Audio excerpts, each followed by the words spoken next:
Nung unang panahon, ang mga kulay ng mundo ay nagsimulang mag-away.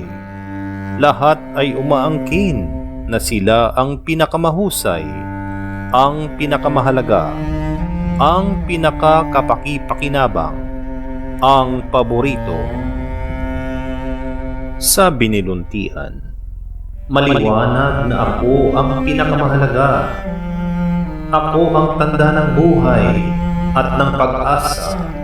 Ako ang pinili para sa damo, puno, dahon.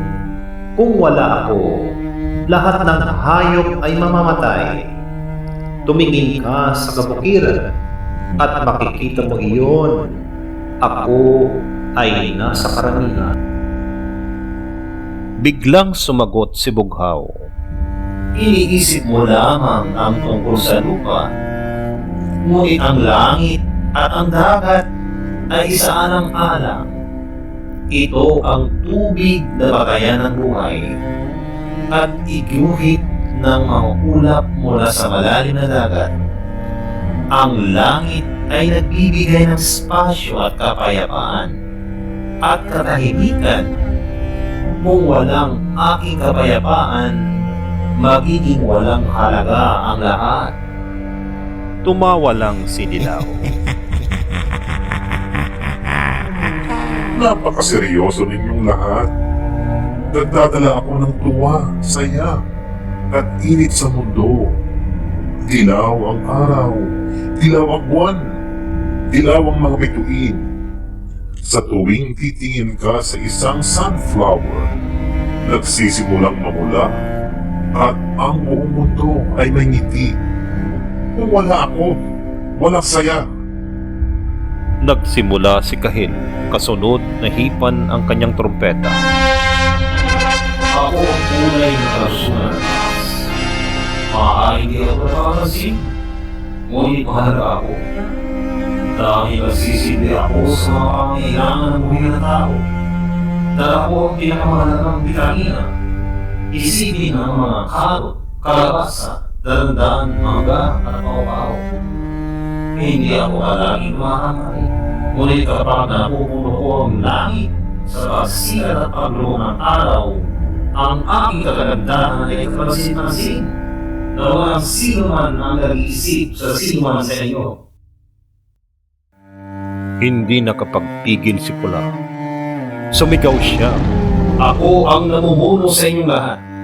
Ako ang dugo ng buhay. Ako ang kulay ng panganib at kagitingan. Handa akong lumaban para sa isang layunin. Nagdadala ako ng apoy sa dugo. Kung wala ko, ang lupa ay magiging walang laman, gaya ng buwan. Ako ang kulay ng pagsinta at pag-ibig. Ang tulang rosas, ang konsensya, at ang papi. Umakyat si Lila sa kanyang buong tangkad. Siya ay napakatangkad at nagsasalita ng may karangyaan. Ako ang kulay ng royalty at kapangyarihan. Ang mga hari, pinuno at ubis ay palaging pinipili ako dahil ako ang tanda ng otoridad at karunungan. Hindi ako tinatanong ng mga tao. Nakikinig sila at sumusunod. Sa wakas nagsalita si Indigo na mas tahimik kaysa lahat ng iba pa. Ngunit may determinasyon. Isipin mo ako. Ako ang kulay ng katahimikan. Halos hindi mo ako napapansin. Ngunit kung wala ako, nagiging mababaw ka. Kinakatawan ko ang pag-iisip at pagmumuni-muni, takip silim at malalim na tubig.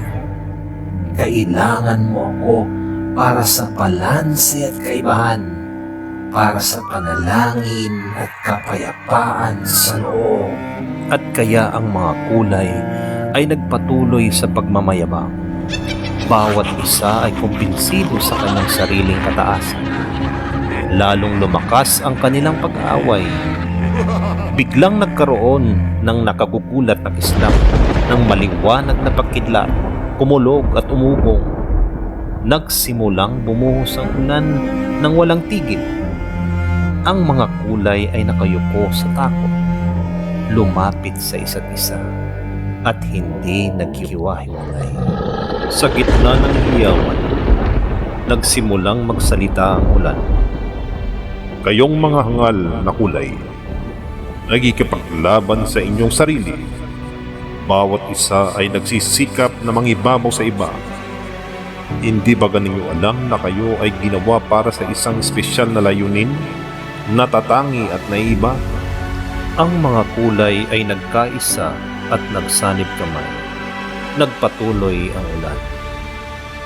Mula ngayon, kapag umuulan, bawat isa sa inyo ay mag-uunat sa kalangitan ng isang malaking busog na kulay, bilang paalala na lahat kayo ay mabubuhay ng payapa.